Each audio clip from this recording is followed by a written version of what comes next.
حضور نے فرمایا تھا تکون النبوۃ فیکم ما شاء اللہ و تکون، اے مسلمانوں نبوت تمہارے مابین موجود رہے گی جب تک اللہ چاہے گا کہ موجود رہے، یعنی میں موجود رہوں گا تمہارے مابین جب تک اللہ چاہے گا۔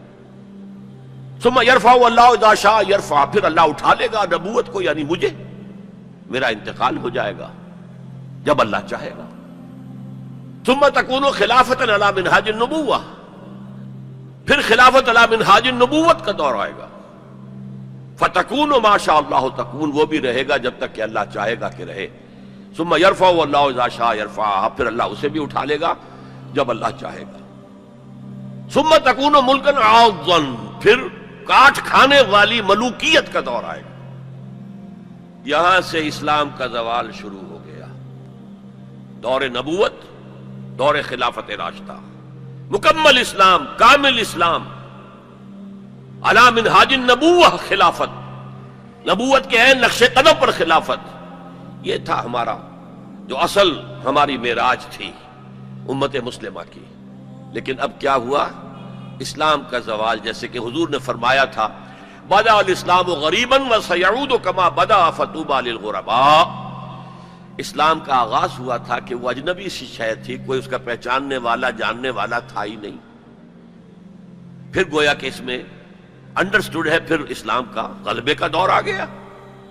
لیکن عنقریب اسلام پھر غریب ہو جائے گا، سیعود، عنقریب لوٹ جائے گا اسلام حالت غربت میں۔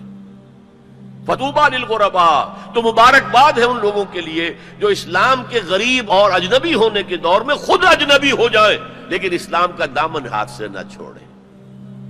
لوگ کہیں یہ دقیانوسی ہیں، یہ ملاٹے ہیں، یہ فلاں ہیں، یہ فلاں ہیں، رجعت پسند ہیں، فینیٹکس ہیں، جو بھی کہیں سنیں، لیکن یہ ہے کہ اسلام کے دامن سے چمٹے رہیں۔ فطوبی للغرباء، تو اسلام کا تو میں پہلے بھی بتا چکا، اب دوبارہ نوٹ کر لیجئے، خلافت راشدہ کے اختتام سے زوال شروع ہوا اور وہ جاری رہا درجہ بدرجہ۔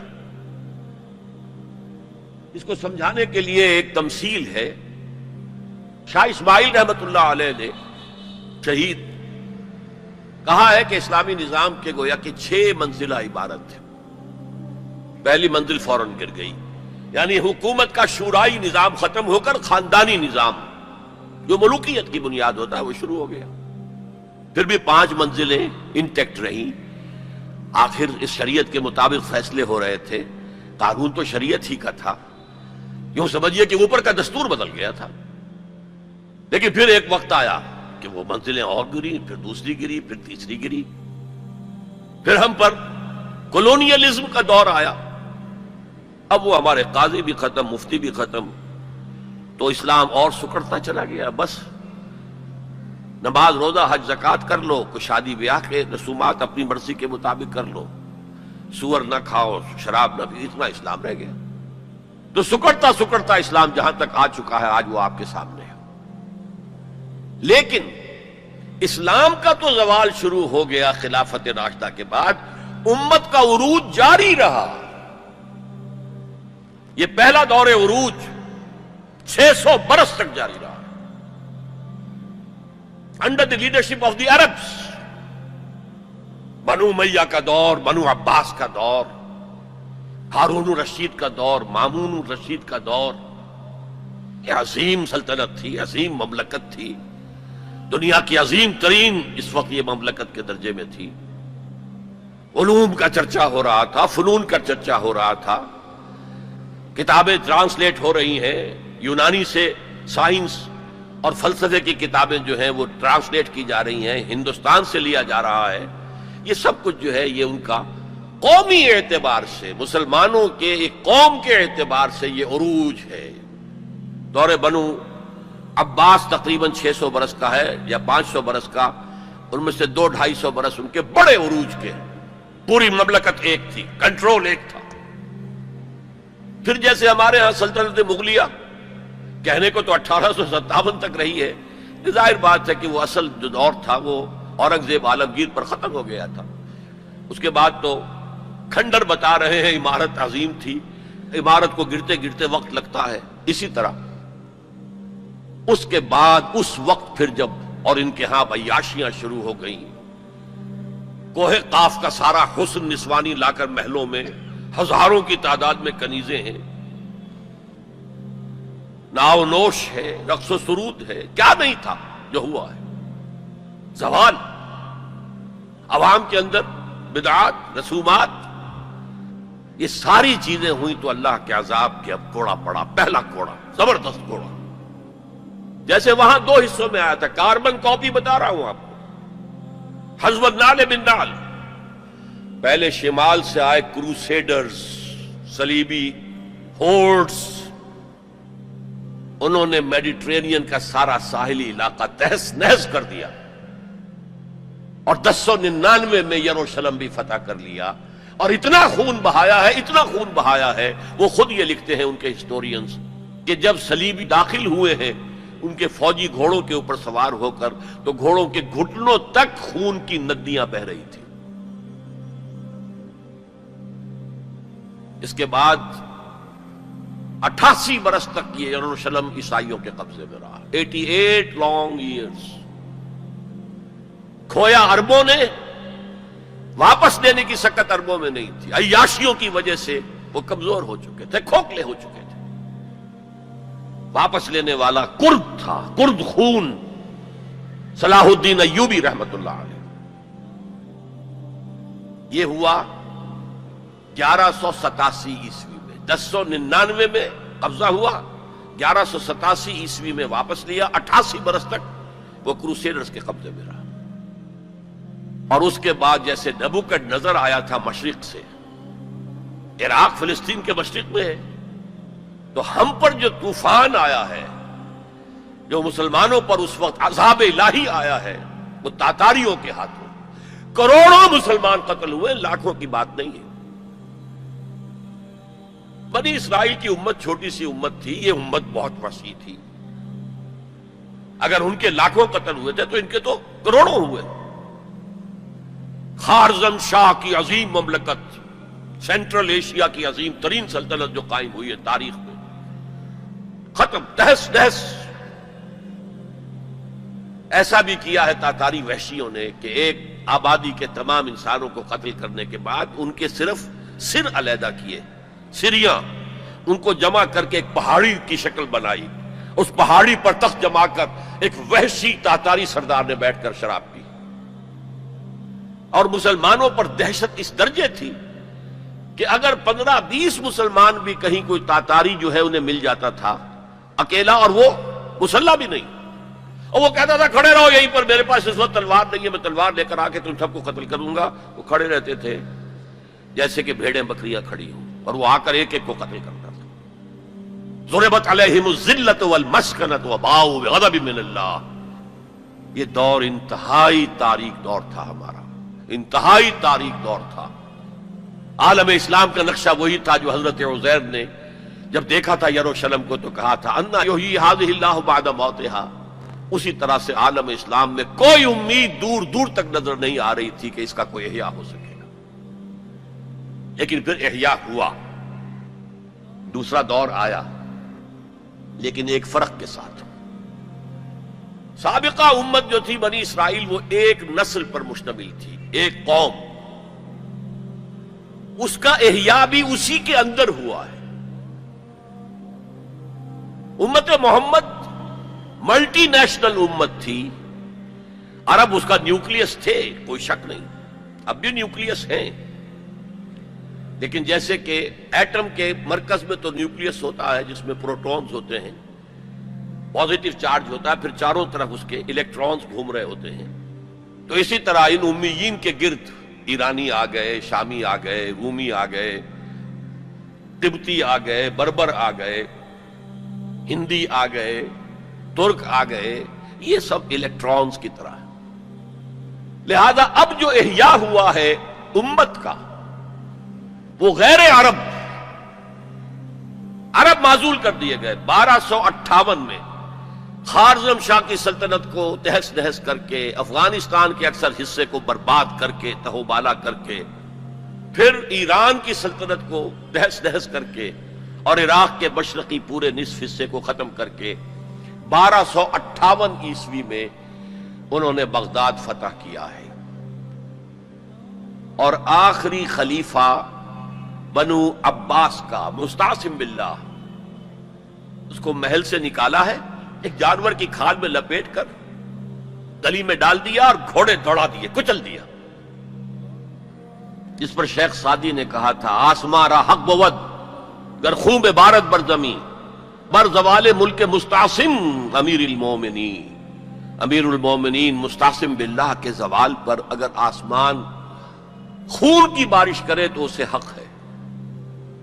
آسماں را حق بود گر خون بے بارت بر زمین، بارش زمین پر آئے خون کی تو وہ حق ہے اسے. بر زوال ملک مستعصم امیر المومنین، خلیفہ مستعصم باللہ امیر المومنین کے اس انجام پر. اب نوٹ کیجئے جیسے وہاں پر پھر رینائسنس ہوئی تھی، لیکن میں بتا چکا وہ ہوئی اسی قوم کے اندر. یہاں یہ مجبوری نہیں تھی، ملٹی نیشنل ہے. جو احیاء اب ہوا کس کے ہاتھوں ہوا؟ انہی تاتاریوں کے ہاتھوں ہوا. ہے آیا فتنہ تاتار کے افسانے سے، پاسباں مل گئے کعبے کو صنم خانے سے، جنہوں نے کروڑوں مسلمانوں کو قتل کیا. اسلام نے انہیں فتح کر لیا، اسلام لے آئے. اب جو عالم اسلام کے اندر قوتیں ابھری ہیں، کوئی ایک مرکزی حکومت تو اس کے بعد نہیں بن سکی، اور عربوں کو اس وقت سے جو ڈیپوز کیا گیا، معزول کیا گیا، امت مسلمہ کی قیادت ان سے چھین لی گئی. اور یہ وہ بات تھی کہ جو بالکل شروع میں سورہ محمد صلی اللہ علیہ وسلم کہہ دی گئی تھی، ان تتولوا یستبدل قوما غیرکم، اگر تم پیٹھ دکھا دو گے اس مشن کو جو ہم نے تمہارے حوالے کیا ہے تو اللہ تعالیٰ تمہیں ہٹا کر کسی اور کو لے آئے گا. That happened in the mid-13th century of Christian era. Fall of Baghdad 1298. اب اس کے بعد وہ تاتاری ایمان لے آئے. اب تاتاریوں میں سے یہ سب ترک ہیں، ترکش ہورڈز، ترکان تیموری جنہیں ہم مغل کہتے ہیں، ترکان تیموری.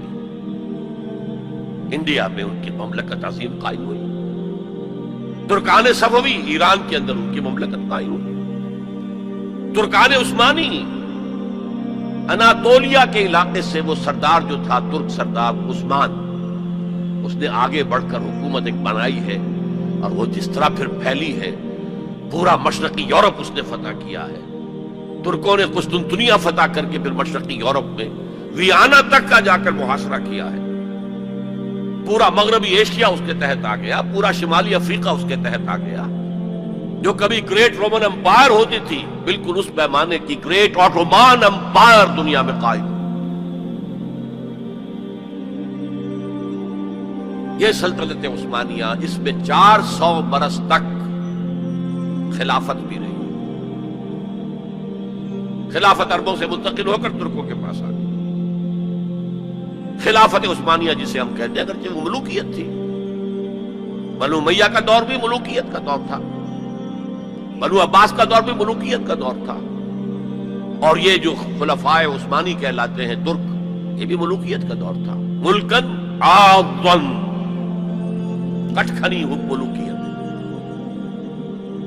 یہ دور جو ہے یہ کافی طویل رہا ہے، 400 برس تک تو خلافت بھی رہی. اس کے بعد پھر زوال آیا. سلطنت عثمانیہ بھی یورپ کا مرد بیمار بن گئی. زوال آتا ہے، ہر کمال راہ زوال ہے. جیسے کہ اسپینگلر ایک فلاسفر آف ہسٹری ہے، اور اس نے کہا ہے کہ قوموں کے عروج و زوال کا معاملہ عام انسانوں کے عروج و زوال کے مشابہ ہے. انسان پیدا ہوا، جوان ہوا، طاقت میں آیا، قوت میں آیا، جوش ولولہ، پھر ادھیڑ عمر ہوئی، پھر ڈھیلا پڑا، پھر بوڑھا ہوا، پھر مر گیا. قومیں اسی طرح ابھرتی ہیں، طاقت پکڑتی ہیں، پورے اپنے شان پر آتی ہیں، جوبن پر آتی ہیں، پھر قومیں ڈھیلی پڑتی ہیں، اور قوموں کے اندر زوال آتا ہے. عربوں میں زوال آیا تو اللہ تعالیٰ نے ترکوں کے حوالے کر دیا. اب ایک نقطہ نوٹ کیجئے، یہ جو ہمارے 2 دور عروج آئے، ان میں سے ایک میں عربوں کے جو زیر قیادت دور تھا اس میں یورپ میں داخل ہوئے مسلمان عرب اور بربر جبل الطارق کے ذریعے سے طارق ابن زیاد کی سرکردگی میں، جو موسیٰ ابن نصیر کے بہت بڑے جرنیل تھے، اور آئیبیرین پیننسلا پورا فتح کر لیا، پورا موجودہ پورچگل اور اسپین پورا کا پورا، پائرنیز کو کراس کیا، سلسلہ کوہ جو ہے جو فرانس کو علیحدہ کرتا ہے اسپین سے، آئیبیرین پیننسلا سے، اور ہارٹ آف فرانس تک پہنچ گئے۔ لیکن وہاں ایک بڑی زبردست شکست دی ایک بہت بڑے فرانسیسی سردار نے۔ یہ 732 کا واقعہ ہے، حضور کے انتقال کے 100 برس بعد۔ 632 میں حضور کا انتقال ہوا، 732 میں بڑی زبردست شکست ہوئی۔ حالانکہ جبکہ یہ سیلاب جا رہا تھا تو عجیب بات ہے جو آپ نے شاید کبھی نہ سنی ہو، انگلینڈ میں شہنشاہ تھا ایمپرر ہوسا، HOSSA، وہ ایمان لے آیا۔ اس نے دیکھا آ رہا ہے یہ سیلاب، میرا بھی ستیہ ناش ہو جائے گا۔ پورا آئیبیرین پیننسلا ان کے سامنے جو ہے وہ پامال کر چکے ہیں۔ وہ اسلام لے آیا، اس نے وفد بھیج دیا اسپین میں کہ میں تو اسلام لے آیا۔ بعد میں جب مسلمان ریٹریٹ انہیں کرنا پڑا فرانس سے نکل کر اور رہ گئے پائرنیز کے ویسٹ ساؤتھ ویسٹ ہی میں، تو پھر وہ دوبارہ عیسائی ہو گئے۔ بہرحال دوسرا ہمارا دور جو ہے، اس کے بعد جو زوال کا دور شروع ہوا ہے، دیکھیے جیسے یہودیوں پر یورپ کی طاقتیں آئی تھی، لیکن وہاں صرف یہ فرق ہے کہ Eastern Europe, the Greeks and the Romans, ہم پر جو آئے وہ ویسٹرن سینٹرل یورپ کے لوگ آئے۔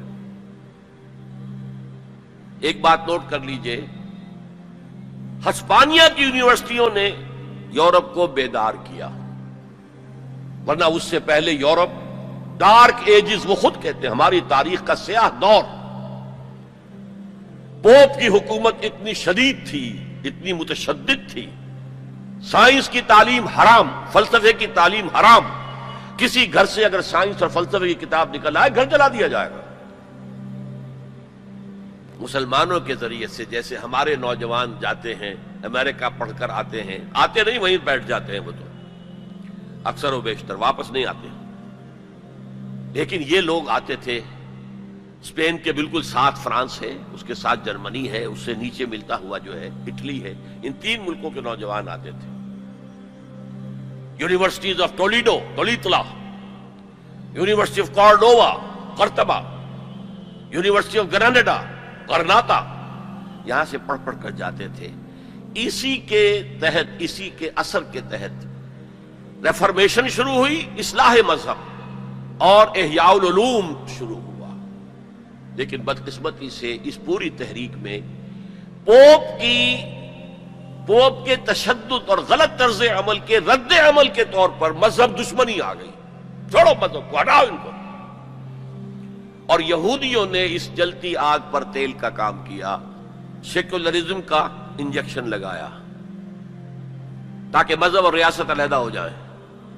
اگر مذہب کا ریاست سے کوئی تعلق ہے تو پھر ہماری کیا حیثیت ہے؟ ہم تو یہودی ہیں، مائنیوٹ مائنورٹی ہے۔ اگر مذہب علیحدہ، سیاست علیحدہ، ریاست علیحدہ، تو ہم بھی مکمل شہری ہیں، برابر کے حقوق ہیں ہمارے۔ یہ انہیں سوٹ کرتا تھا۔ پھر انہوں نے پوپ کا جب تک حکومت تھا تو سود ہر سطح پر، ہر نوعیت کا حرام تھا، یوزری بھی اور کمرشل انٹرسٹ بھی حرام۔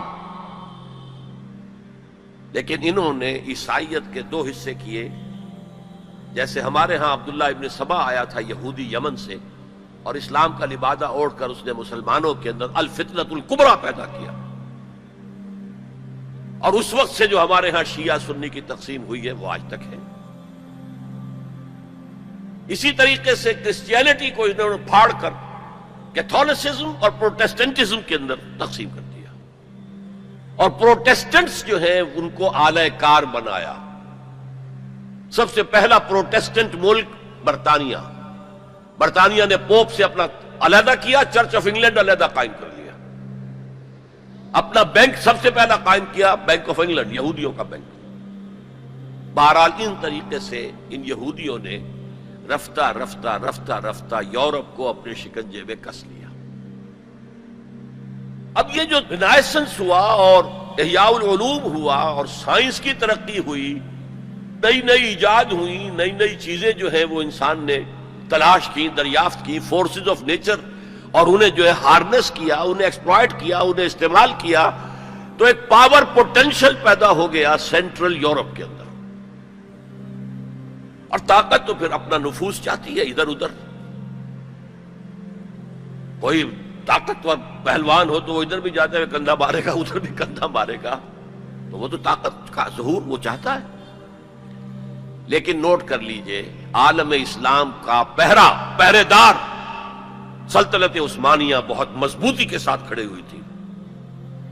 یورپ اور افریقہ جانے کا راستہ بند، کہاں سے جائے؟ The great Ottoman empire standing at a sentinel, ایک سنتری کی حیثیت سے کھڑی ہے۔ خشکی کے راستے جانا ممکن نہیں تھا، لیکن یہ کہ جو ہے اس سیلاب نے سینٹرل جو یورپ سے آیا ہے طاقت کا سیلاب، اس نے پہلے تو صفایا کیا۔ یہ دوسرا ڈاؤن فال ہمارا شروع ہو رہا ہے۔ سب سے پہلے صفایا کیا ہسپانیہ کا۔ 1492 میں فال آف گریناڈا، آخری مسلمان ریاست غرناطہ کی ختم ہو گئی 1492۔ اس کے بعد تقریباً 10 سال کے اندر اندر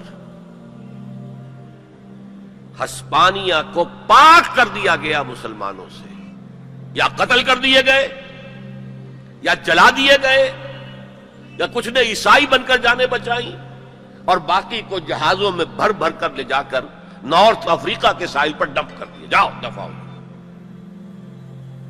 یہ ہے زوال ثانی ہمارا، اور اس کے اوپر اللہ کے عذاب کے کوڑے۔ ہسپانیہ 800 برس جہاں حکومت کی، مسلمان کا نام و نشان نہ رہا۔ 1492 میں ہوا تھا فال آف گریناڈا، 1498 میں واسکو ڈی گاما نے راستہ تلاش کر لیا مشرق کا، اوٹومان امپائر کو بائی پاس کر کے افریقہ کے مغربی ساحل کے ساتھ نیچے تک جا کر round the Cape of Good Hope, اور پھر وہاں سے مشرق کی طرف جزائر شرق الہند، جاوا، سماٹرا، ملایا، ہندوستان۔ اب یہ کولونیل پاورز اس راستے سے آئی۔ ہندوستان میں فرینچ بھی آئے، انگریز بھی آئے، پورچوگیز بھی آئے، لیکن باقی سب ختم ہو گئے، انگریز باقی رہا۔ مشرق بعید کے اندر ڈچ رہے، اور پھر یہ رفتہ رفتہ رفتہ رفتہ رفتہ رفتہ یہ پروسیس ہوتا ہوتا بڑھتا بڑھتا 20ویں صدی کے آغاز میں اپنے کلائمیکس کو پہنچ گیا، جب پہلی جنگ عظیم کے بعد سلطنت عثمانیہ ختم۔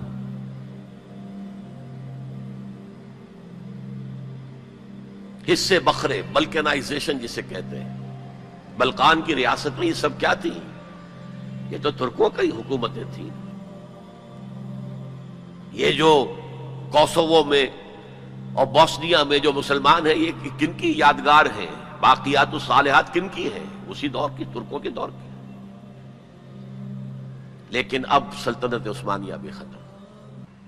عربوں نے انگریزوں کی مدد کی، کرنل لارنس نے عربوں کو آمادہ کیا بغاوت پر۔ عربوں نے بغاوت کی، انگریزوں کی مدد کی،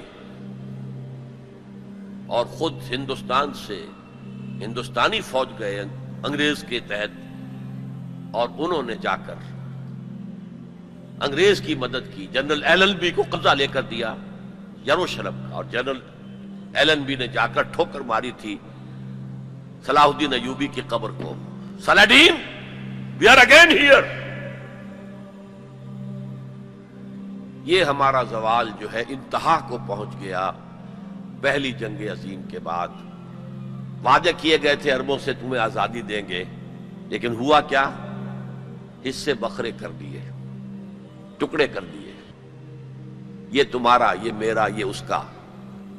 عراق اور مصر ہمارے، برطانیہ کے، شام فرانس کا، لیبیا اٹلی کا، پھر الجزائر فرانس کا۔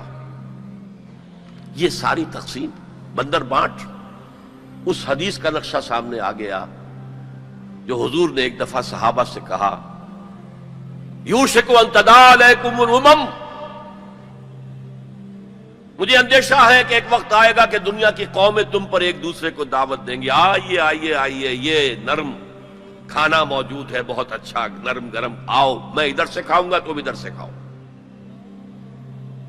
جیسے دسترخوان پر کھانا چن کر کوئی خاتون خانہ بلاتی ہے، جناب تشریف لائیے، اس طرح قومیں تم پر ایک دوسرے کو دعوت دیں گی۔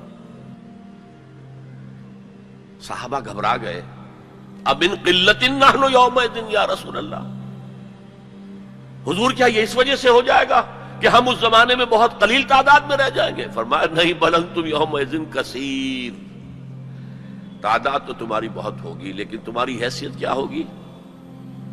کا غصاء سیل، جیسے سیلاب کے اوپر جھاگ ہوتا ہے ایسے جھاگ بن کر رہ جاؤ گے، تمہاری حیثیت کچھ نہیں ہوگی۔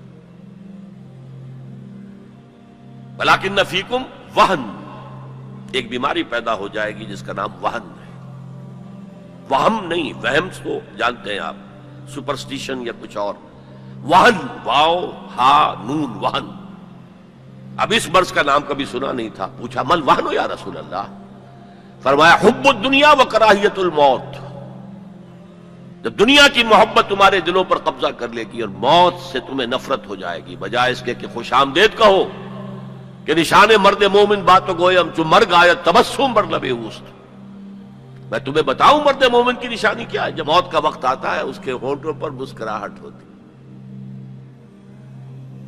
صورتحال بدل جائے گی، موت سے ڈرو گے، بھاگو گے، فرار کرو گے، اور دنیا کی محبت تمہارے دل میں پلا دی جائے گی۔ وہ حال عالم اسلام کا حصے بکھرے کر کے تقسیم کر دیا گیا، میں اسے اسلام کا ماضی قرار دے رہا ہوں۔ دین کی بات پھیلانا صدقہ جاریہ ہے، ثواب کی نیت سے ویڈیو کو شیئر ضرور کیجیے۔ جزاک اللہ۔